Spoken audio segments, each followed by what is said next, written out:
With the fingers, we want to go ahead and palpate at the 3rd, 4th, and 5th rib because that's where the pec minor attaches, and then we want to pull the fascia of the ribs down. Then, from this position right over here, at the cervical spine, we want to do a contralateral side bend, meaning we're bending.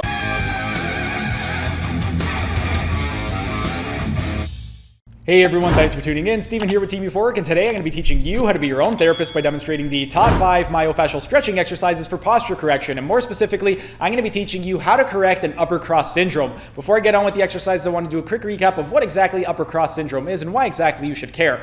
Upper cross syndrome is a series of postural faults in the upper body. Typically, it's going to present with hyperkyphosis of the thoracic spine or excessive flexion of the thoracic spine. That's going to be coupled with medial rotation of the shoulders, where your upper arm bone is rotated inward, and that's also going to be coupled with hyperlordosis or excessive hyperlordosis in the cervical spine or excessive extension, and that will be coupled with excessive forward head carriage. So if you have any of those types of issues, you would want to address it immediately, because if you don't, this can lead to things like shoulder pain, mid-back pain, neck pain, and a whole host of other issues. And one of the ways in which we can correct this, number one, we would want to do some strengthening exercises for the muscles that are responsible for extension of the thoracic spine, lateral rotation of the shoulders, and also the deep cervical flexors. We did those exercises a couple days ago. I'm going to include a link right up over here to the top 5 strengthening exercises for upper cross syndrome. And then once you've done those exercises, a terrific complement to those exercises would be to do some myofascial stretching exercises for the muscles that are responsible for flexion of the trunk and also for medial rotation of the shoulders.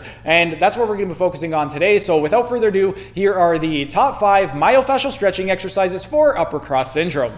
The first myofascial stretching exercise for upper cross syndrome is going to be for the suboccipital group. And for the suboccipital group, this one is pretty simple. You could be in a seated position on a chair, or you could be sitting on your knees. You could be in a tall kneeling position. But what you want to do, retroversion of pelvis, flat lumbar spine, flat thoracic, chin tucked in, crown of the head up, eyes looking down at the floor to put the dura mater under tension with the arms, maximum extension of elbows and wrists, maximum external rotation of shoulders. You're going to press your palms down into the floor, and then you want to maintain as much retropulsion of the chin. So just bring your chin and try to stick your chin down toward your spine as much as possible. And this is the myofascial stretching exercise for the suboccipital group. If you want to incorporate a little bit of a PNF, you could also bring one hand, cup your chin, the other hand at the base of the skull. Then you are going to lift up to get the stretch. You are going to do an isometric contraction by extending out, but you're not going to exaggerate it the way I did. You're just going to press. And then you're going to stretch it a little bit more by pressing in more and lifting up more. But those are a couple different variations for the suboccipital group. Next, the second myofascial stretching exercise for upper cross syndrome is going to be for the levator scapulae muscle. And this one, it's going to be a modification of the full out myofascial stretching exercise, because a lot of people have difficulty with the full one. So for the modification, you could do it in a seated position. I'm going to be in a kneeling, but however you will feel comfortable. What you want to do for this one right over here is with the non-working arm, you want to go into extension of elbow and wrist, maximum external rotation of shoulder, and then you're going to bring your arms straight up overhead. You want to maintain retroversion of the pelvis, flat lumbar spine, flat thoracic, chin tucked in, crown of the head up, eyes looking down at the floor to put the dura mater under tension. With the working arm, what you want to do, maximum extension of elbow and wrist, maximum external rotation. Then you want to go into depression, downward rotation, and protraction of the scapula by bringing your arm across the midline. So you're pressing on a downward diagonal. Then at the cervical spine, we want to go into flexion, we want to go into contralateral side bend, and then we want to go into ipsilateral rotation.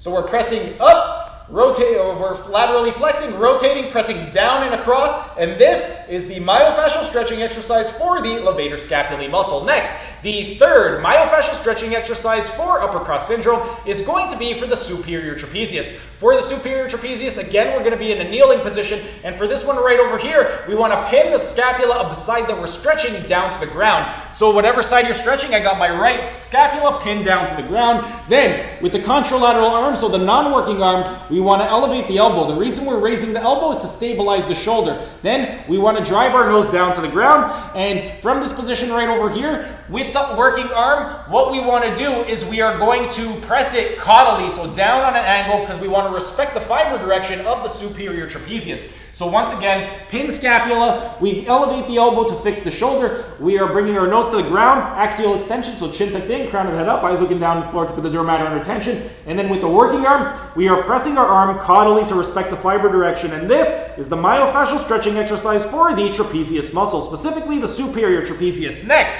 the fourth myofascial stretching exercise for the upper cross syndrome is going to be for the pectoralis major. For the pectoralis major, you are going to be in a prone position, meaning you're laying down on your stomach.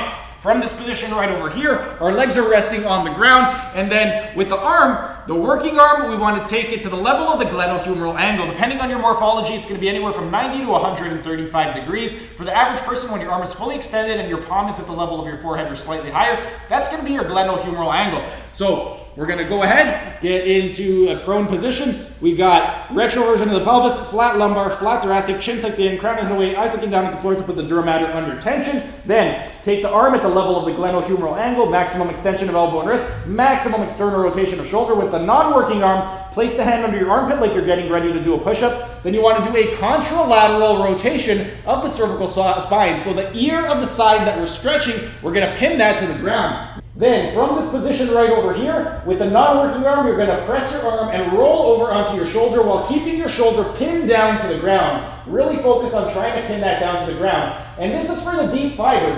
If we want to target the superficial fibers, we want to go into anteversion of the pelvis. So we're going to spread our legs apart, go into abduction of the femurs.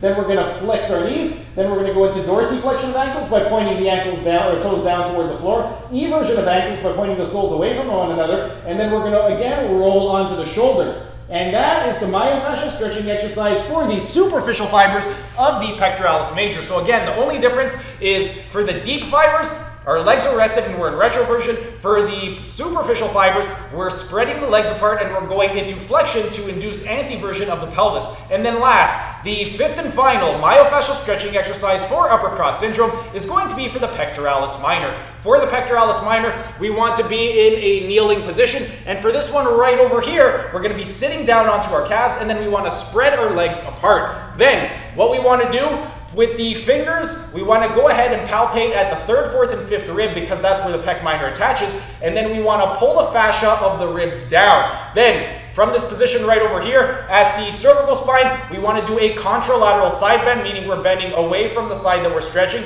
And then we want to do ipsilateral rotation, meaning we're rotating toward the side that we're stretching. With the working arm, we want to go into maximum extension of elbow and wrist, maximum external rotation of the shoulder. Then we're going to extend the shoulder beyond the level of the coronal plane, so behind the midline, and we're pressing down with our body. And then what we want to do, the final step, we are going to take a deep breath in. And then on the exhale is coupled with depression of the ribs. So we're going to exhale and pull the fascia down at the same time while pressing down with the palm. And this is the myofascial stretching exercise for the pectoralis minor. And there you have it. Those were the top 5 myofascial stretching exercises for posture correction to correct upper cross syndrome.